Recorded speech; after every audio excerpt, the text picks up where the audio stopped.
Hello મારા વાલા વિદ્યાર્થી મિત્રો, નમસ્કાર. કેમ છો આપ સર્વે વિદ્યાર્થી મિત્રો? ખૂબ મજામાં હશો અને ધોરણ 9 પ્રથમ સામયિક પરીક્ષાની તૈયારી કરતા હશો.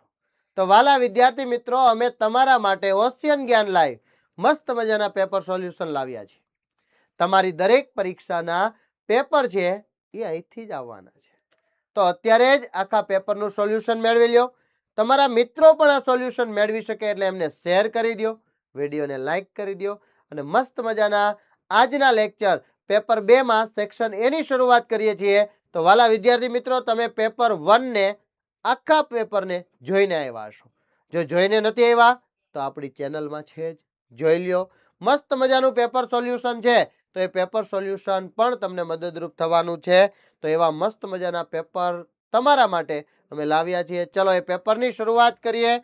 વાલા વિદ્યાર્થી મિત્રો, પ્રથમ સામયિક પરીક્ષા માટે ધોરણ 9 ના વિદ્યાર્થીઓ વિજ્ઞાન વિષયમાં પેપર સોલ્યુશન પેપર 2 એમાં આપણે સેક્શન એ જોવાના છીએ. તો સેક્શન એ માં નીચે આપેલા પ્રશ્નોના માગ્યા મુજબ જવાબ આપવાના છે. દરેકનો 1 ગુણ છે. એવા કેટલા પ્રશ્નો છે? 15 પ્રશ્નો છે. તો 15 પ્રશ્નોનું સોલ્યુશન જોવાનું છે. એમાં પહેલું છે સાચો વિકલ્પ પસંદ કરીને એબીસીડી એટલે કે એમસીક્યુ આપેલા છે. કેટલા છે દરેકના? તો કે દરેકનો 1 ગુણ. એવા 3 પ્રશ્નો છે. ચલો, પહેલો પ્રશ્ન અહીંયા છે કે ઉનાળામાં માટલાનું પાણી ઠંડુ રહે છે. શા માટે માટલાનું પાણી ઠંડુ રહે? તો કે માટલું છે એ માટીનું બનેલું, એ રીઝે. એ રીઝે એટલે પાણીની સપાટી છે ને માટલાની સપાટી પર આવે. પાણી છે એ માટલાની સપાટી પર આવે. ત્યાંથી શું થાય? તો કે બાષ્પીભવન થાય. બાષ્પીભવન થાય તો ઉષ્માનું શોષણ કરે. ઉષ્માનું શોષણ કરે તો તાપમાન નીચું જાય. તાપમાન નીચું જાય તો પાણી કેવું રહે? ઠંડુ રહે છે. મતલબ કઈ પ્રક્રિયા? બાષ્પીભવનની પ્રક્રિયા. એટલે આપણો જવાબ આવશે બાષ્પીભવન. બરાબર છે. મસ્ત મજાનો પ્રશ્ન છે આ. આગળ જોઈએ આપણે કે વિક્ષેપન માધ્યમ પ્રવાહી હોય અને વિક્ષેપિત કલા વાયુ હોય. જો એક વસ્તુ યાદ રાખજો દીકરાઓ, વિક્ષેપન માધ્યમ એટલે શું થાય? તો કે દ્રાવક. જેનો જથ્થો વધારે હોય ને એને વિક્ષેપન માધ્યમ કહેવાય, માધ્યમ. અને વિક્ષેપિત કલા કોને કહેવાય? તો કે દ્રાવ્ય પદાર્થ. એટલે કે જેનો જથ્થો ઓછો હોય ને તે. પાણીમાં આપણે મીઠું નાખીએ ને તો મીઠું છે ને એ દ્રાવ્ય પદાર્થ છે, વિક્ષેપિત કલા કહેવાય. અને પાણી શું કહેવાય? માધ્યમ કહેવાય, વિક્ષેપન માધ્યમ, દ્રાવક કહેવાય. ઓકે, અહીંયા વિક્ષેપન માધ્યમ પ્રવાહી હોય. પાણીની અંદર હવા, પાણીની અંદર હવા, હા પાણીની અંદર હવા જોવો એટલે ખબર પડી જાય. પાણીની અંદર હવા ક્યાં હોય? પાણીની અંદર હવા જેલ, એરોસોલ, ફીણ કે ઇમલ્શન. યસ, ઓફકોર્સ ખબર પડે કે પાણી હોય એમાં ફૂંક મારીએ ફીણ વળે એટલે આપણો જવાબ ફીણ આવે દીકરા. બરાબર. આવી રીતે સોલ્વ કરો ને તો મજા આવી જાય, મજા. ચલો આગળ જોઈએ કે એક કણ આર ત્રિજ્યાના વર્તુળાકાર માર્ગ પર ગતિ કરે છે. અડધા પરિક્રમણને અંતે તેનું સ્થાનાંતર કેટલું થાય? મસ્ત મજાનો પ્રશ્ન છે. એક કણ છે વર્તુળાકાર માર્ગ ઉપર ગતિ કરે. ધારો કે આ કણ છે, અહીંથી ગતિની શરૂ કરે છે અને વર્તુળાકાર માર્ગ પર ગતિ કરતા કરતા અડધો માર્ગ પૂરો કરે છે. આ એનું કેન્દ્ર છે, એને ઓ કહી દો, ઉગમ બિંદુ ઓ. અડધું ચક્કર પૂરું કરે તો એનું સ્થાનાંતર કેટલું થાય? ભાઈ સ્થાનાંતર એટલે છે ને ઓછામાં ઓછું અંતર, એટલે આ જ થાય. હવે આટલું લેવું હોય તો કેન્દ્રથી કિનારી સુધીના અંતરને શું કહીએ? ત્રિજ્યા કહીએ. કેન્દ્રથી કિનારી સુધીના અંતરને શું કહીએ? ત્રિજ્યા કહીએ. મતલબ કેટલા આર છે? 2 આર છે. તો જોવું જોઈએ ઓપ્શન. આમ સોલ્વ થાય, મસ્ત મજાનું સોલ્યુશન થાય કે અહીંયા આપણો 2R જવાબ આવે. ક્લિયર છે? નેક્સ્ટ જોઈએ. એ પહેલા ધોરણ 9 અને ધોરણ 10 ના વિદ્યાર્થીઓ માટે ખાસ ખાસ ખાસ ઓનલાઈન ટ્યુશન ક્લાસ ક્યાં ચાલી રહ્યું છે? આપણે આ ઓશિયન જ્ઞાન લાઈવ પર ચાલી રહ્યું છે. ઓશિયન જ્ઞાન લાઈવ ની અંદર બ્રહ્માસ્ત્ર બેચ છે, જેમાં 2026-27 માં ભણતા વિદ્યાર્થીઓ માટે મસ્ત મજાની બ્રહ્માસ્ત્ર બેચ, ખૂબ ઓછી ફીમાં, ખૂબ ગુણવત્તાસભર એજ્યુકેશન. 1999 રૂપિયામાં આખું વર્ષ અભ્યાસ કરવાનો છે. આની સાથે શું? તો કે આની સાથે છે ને આઈએમપી બેચ બિલકુલ ફ્રી, પેપર સોલ્યુશન બેચ બિલકુલ ફ્રી. આ બંને બેચ બિલકુલ ફ્રી. હા, 1999 રૂપિયામાં આ બંને બેચ ફ્રી. એની સાથે જ હજી શું? તો કે આટલું પણ પૂરું ન થાય. ધોરણ 9 અને ધોરણ 10 ના વિદ્યાર્થીને ઘર સુધી હેન્ડ રિટન બુક, હાથથી લખાયેલી બુક પહોંચાડી દેવાની છે. હજી શું? નેવિગેટર, આખા વર્ષનું મસ્ત મજાનું આયોજન, એ પણ ઘર બેઠા તમને ત્યાં મળી જવાનું છે. અમે અહીંથી કુરિયર કરીને મોકલી દેવાના છે.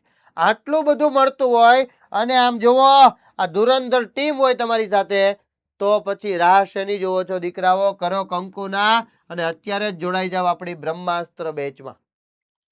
મસ્ત મજાના ઉદાહરણો સાથે મસ્ત મજાનું સોલ્યુશન તમને મળવાનું છે. ચાલો આગળ વધીએ કે નીચેના વિધાનો ખરા છે કે ખોટા તે જણાવવાના છે. 3 છે, મતલબ 3 પ્રશ્ન છે કે સ્થાનાંતર માટે તે શૂન્ય હોઈ શકે નહીં. શું સ્થાનાંતર શૂન્ય હોઈ શકે? તમે ઘરેથી નીકળો છો, શાળાએ જાઓ છો, શાળાએથી પાછા ઘરે આવો છો, તમારું સ્થાનાંતર કેટલું થાય? શૂન્ય થાય દીકરા. કેટલું થાય? શૂન્ય. તમે ઘરેથી નીકળો, શાળાએ પહોંચી ગયા, શાળાએથી પાછા સાંજે ઘરે આવી જાવ તો મસ્ત સ્થાનાંતર હોય, શૂન્ય સ્થાનાંતર હોય. બીજું કે વર્તુળાકાર માર્ગ ઉપર કોઈ ગતિ કરે છે, જ્યાંથી શરૂઆત કરે ને ત્યાં ને ત્યાં પાછો આવી જાય તો સ્થાનાંતર કેટલું થાય? 0. ભાઈ 2 ઉદાહરણ પૂરતા છે કે સ્થાનાંતર માટે તે શૂન્ય હોઈ શકે નહીં. હોઈ શકે એટલે ખોટું. ડન. ઓકે, નેક્સ્ટ પ્રશ્ન કે દળ અને પ્રવેગના ગુણનફળને વેગમાન કહે છે. સૂત્ર મૂકી દે ને વાલા, કેટલું સરસ મજાનું સહેલું છે. P = mv. m એટલે શું થાય? તો કે દળ ગુણ્યા વેગ થાય. અહીંયા પ્રવેગ કીધું છે, પ્રવેગ ન આવે એટલે બીજું વિધાન પણ ખોટું. ચાલો નેક્સ્ટ જોઈએ કે યુરિયા નાઇટ્રોજન પોષક તત્વ આપતું ખાતર છે. શું યુરિયામાં નાઇટ્રોજન હોય?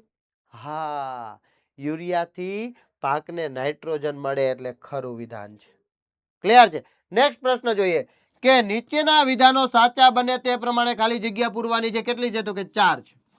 ચલો પહેલું છે પાણીનું ઉત્કલન બિંદુ, તો કે 100°C હોય, પણ અહીંયા તો કીધું છે કેલ્વિનમાં ફેરવો. તો કાંઈ વાંધો નહીં, જો °C ને તમારે કેલ્વિનમાં ફેરવું હોય તો +273 કરવાના. શું કરવાના?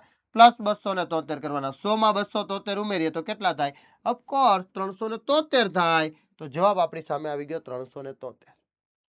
નેક્સ્ટ પ્રશ્ન જોઈએ કે ખાલી જગ્યા નામના વૈજ્ઞાનિકે કોષમાં રહેલા જીવંત દ્રવ્ય જીવરસ સિવાય કોષરસ, આ ઉપરાંત પ્રોટોપ્લાઝમ, ઓકે, કોણે આપ્યો તો કે પરકિંજ નામના વૈજ્ઞાનિકે કીધું હતું. કોણે કીધું હતું?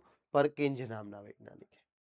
બરાબર ને? આ વૈજ્ઞાનિકો બધા જ તમને મોઢે હશે અને જો તમે બ્રહ્માસ્ત્ર બેચમાં જોડાઈ ગયા હશો તો અવશ્યપણે મોઢે હશે. મસ્ત મજાના આપણે ઉદાહરણો સાથે આ કોષ્ટકને કેવી રીતે યાદ રાખવો એ જોયું હતું. આગળ જોઈએ કે ગતિમાન પદાર્થ માટે સ્થાનાંતર અને તેણે કાપેલ અંતરનો ગુણોત્તર લેવામાં આવે. સ્થાનાંતરના છેદમાં ગુણોત્તર તો શું થાય? તો કે સ્થાનાંતર ઉપર હોય, નાની સંખ્યા હોઈ શકે, અંતર વધારે હોઈ શકે. સ્થાનાંતરના છેદમાં અંતર લઈએ એટલે હંમેશા 1 કરતા વધુ ન આવે, 1 કરતા ઓછો કે 1 જેટલો હોઈ શકે છે. એટલે આ ઓપ્શન આવશે, 1 કરતા ઓછો કે 1 જેટલો હોઈ શકે છે.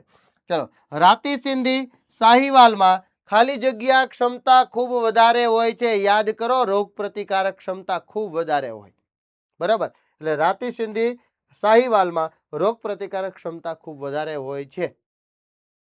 રોગો સામે લડી શકે છે, ઝડપથી બીમાર નથી પડતી, એની પાસે ક્ષમતા રહેલી હોય છે. ચલો આગળ જોઈએ વાલા વિદ્યાર્થી મિત્રો, પ્રશ્નપત્ર અને સોલ્યુશનની પીડીએફ. હા, પ્રશ્નપત્ર અને સોલ્યુશનની પીડીએફ મસ્ત મજાના પેપર સોલ્યુશન ચાલી રહ્યા છે. જે પ્રશ્નપત્ર અને સોલ્યુશનની પીડીએફ મેળવવા ઈચ્છતા હો તો અત્યારે જ ડાઉનલોડ કરી લ્યો. આપણી એપ્લિકેશન છે ઓશિયન જ્ઞાન લાઈવ. આ ઓશિયન જ્ઞાન લાઈવ પર તમે આ પીડીએફ મેળવી શકો છો, પ્રશ્નપત્ર અને સોલ્યુશન બંનેની. અને જો તમે વિડીયો સોલ્યુશન ઈચ્છતા હોય તો વિડીયો સોલ્યુશન માટે અત્યારે જ સ્કેન કરો. જો સાઇટ પર જતો રહ્યો, બરાબર, સ્ક્રીનશોટ પાડીને સ્કેન કરી દો. ગણિત, વિજ્ઞાન, અંગ્રેજી, એસએસ, સંસ્કૃત, ગુજરાતી જેવા વિષયનો તમે સ્કેન કરશો ને એટલે ધડાકધીરાના ત્યાં પહોંચી જશો ને બધા વિડીયો લેક્ચર તમે જોઈ શકશો. બરાબર, આવી મસ્ત મજાની સુવિધા આવી ગઈ છે. અને જો ક્યાંય અટવાતું હોય તો પહેલા તો આપણી એપ્લિકેશન ડાઉનલોડ કરી લેવાની અને બીજું નંબર છે 70 46 22 22 54. આ નંબર ઉપર કોન્ટેક્ટ કરશો એટલે તમામ માહિતી મળી જશે. ક્લિયર? નેક્સ્ટ આપણે આગળ વધીએ. ચાલો, એક વાક્ય કે એક શબ્દમાં જવાબ આપવાનો છે. બરાબર, પેલું છે ઉધ્વપાતનની વ્યાખ્યા આપવાનું છે. ઘન પદાર્થને ઉષ્મા આપતા તેનું પ્રવાહી અવસ્થામાં રૂપાંતર થયા વગર સીધું જ વાયુમાં રૂપાંતર થાય. ઘનમાંથી કઈ અવસ્થા? સીધી વાયુ અવસ્થા આવે. કઈ અવસ્થા ન આવે? તો કે પ્રવાહી અવસ્થા આવે નહીં. હા, ઘન પદાર્થને ગરમ કરતા પ્રવાહી અવસ્થામાં રૂપાંતરિત થયા વિના સીધું જ વાયુ અવસ્થામાં તેમજ જો એને ઠંડુ પાડવામાં આવે તો સીધું જ વાયુનું ઘનમાં રૂપાંતર થવાની ક્રિયાને ઉદ્દોપાતન કહેવાય. બરાબર, મસ્ત મજાની વ્યાખ્યા છે. ચલો પ્રવેગની વ્યાખ્યા. પ્રવેગના સૂત્ર પરથી પણ વ્યાખ્યા બને. શું બને? તો કે પ્રવેગ એટલે એ બરાબર v માઇનસ યુ છેદમાં ટી. v માઇનસ યુ ને આપણે એમ કહી શકીએ વેગમાં થતો ફેરફાર.